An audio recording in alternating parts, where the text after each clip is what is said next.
want to do a podcast. You are listening to Lady Charmz, and I'm Black, British, and Jamaican in America. This podcast is designed to entertain you, encourage you to be better, and elevate you to higher heights. So just listen and let me talk up the things. So now I need you to start sipping on your beverage of choice while you digest and be blessed.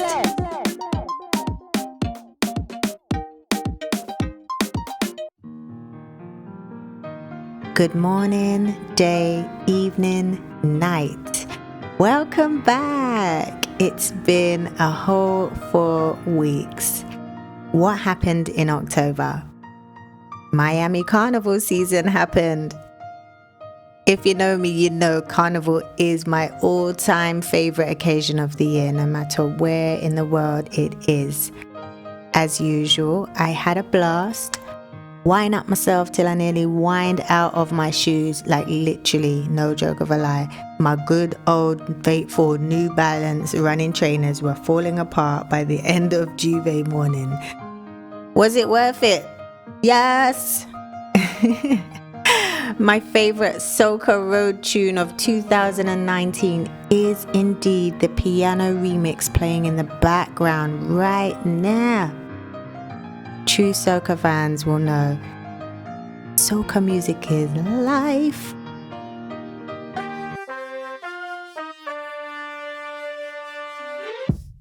Okay, let's cut straight to the chase. This episode is about mental illness. Can we talk for a minute? So check it. In London, I have had a solid group of long-term friends for literally 3/4 of my life. They are my sisters, my confidants, my counselors. I also have 3 brothers and a sister, numerous cousins, and a huge network of associates. So imagine, I leave London and everyone and everything I know, my life. I get to Miami with intentions of building this dynamic network and circle of friends in high places. My plan was to grow and develop into the creative superstar that I know I am destined to be. It didn't really work out like that. For the first year of life here, I was Billy No Mates. When I look back now, I recognize that I was basically trying to fit into the wrong types of circles with the wrong types of people. My son's father was my only and best friend. Now, I'm not going to get into too much detail about that situationship in this episode, because the story of my man is your man, her is her man too needs its own hour. It's not a joke. It's actually not a joke. But anyway, I was pregnant and our situationship began to break down upon my discovery of other women. One of them was also pregnant. It was a hot mess. And basically, I decided I wanted to gracefully bow out, but I was finding it hard with, the imminent birth of my son upon me. And I felt very alone. I wanted my girls back in London, but I felt so ashamed to tell them what kind of foolishment I was going through. I didn't talk about it at all. I did not tell a soul. I kept it all in, and I drove myself into a depression.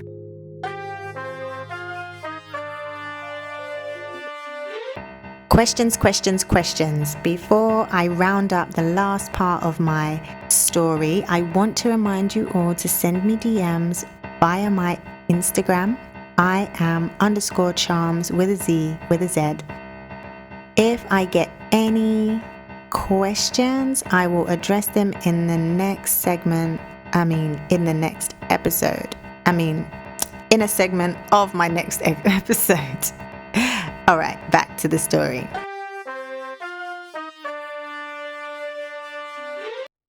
So, for the first time in my life, I turned to therapy. In my last trimester of pregnancy, unbeknown to anyone, I saw a therapist once a week. And for the first 3 sessions, I literally just sat there and cried my eyes out for the entire 45-minute session. By session 4, I had got a grip and I had opened up. And the sessions really helped to take the edge off the emotional pain and help me to think more logically about my situation. And I plucked up the courage to tell 2 of my friends back in London. I cannot thank them enough for being there for me at the end of the phone on those nights. One of my friends was my fix up look sharp guide, you know, the tough love kind. I needed that. And then my other friend was my Ileana Van Sant angel spirit guide. It was crazy because I would have okay days and then I would be in darkness. I don't want to talk to anyone. I am dying today, battling. And whenever I was on the brink of complete insanity, she would call me and literally save my life. From thousands of miles away in London, I am forever thankful and grateful. So, what started out as situational depression due to change turned into postpartum depression once my son was born. And it was really tough, really tough. But I did begin to climb out of the funk when my son was around 9 months old. I remember the change from feeling like I was lost and alone to feeling so grateful that I am falling asleep with my 2 children at night and waking up with them in my arms every morning. This sense of gratitude for everything that I did have started to take over. Then I literally just started to talk positivity into my life at any given moment that I felt low. I would just switch it up to something positive. And then one day, I remember just being on a vibe with the positive energy, and I got out my old notebook and I started to write positive affirmations with a black Sharpie on every page. I ripped out every single one of these pages and stuck them up on the wall with blue tack. It was the wall facing my bed. It was covered in positive affirmations and all the things that I was grateful for and working towards, and it was great. I remember my aunt coming in the room one day and looking at me crazy, and she was like, "What's all this about?" And I said, "Oh, this is just a reminder for me to encourage myself and my children and speak greatness into existence on a daily basis." I became more focused, motivated, and started making New Year plans to meet my original London to Miami goals. I forced myself to show up and meet new people in various group settings. I started to develop new friendships, and in the next episode, a few friends and I will go into more depth about the challenges and new levels of self-awareness that come with building and maintaining new friendships as an adult. I want to wrap this episode up by saying, even though I can confidently say I am a happy person in general, I have experienced battles with mental health. And I'm not ashamed of those experiences.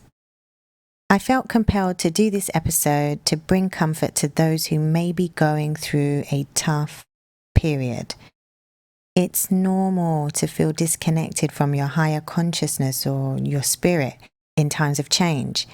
And while it's easier said than done, I testify you can get better at embracing the changes of life with love and music. The past is dead. The future is imaginary. Happiness is the eternal now moment. Stay present.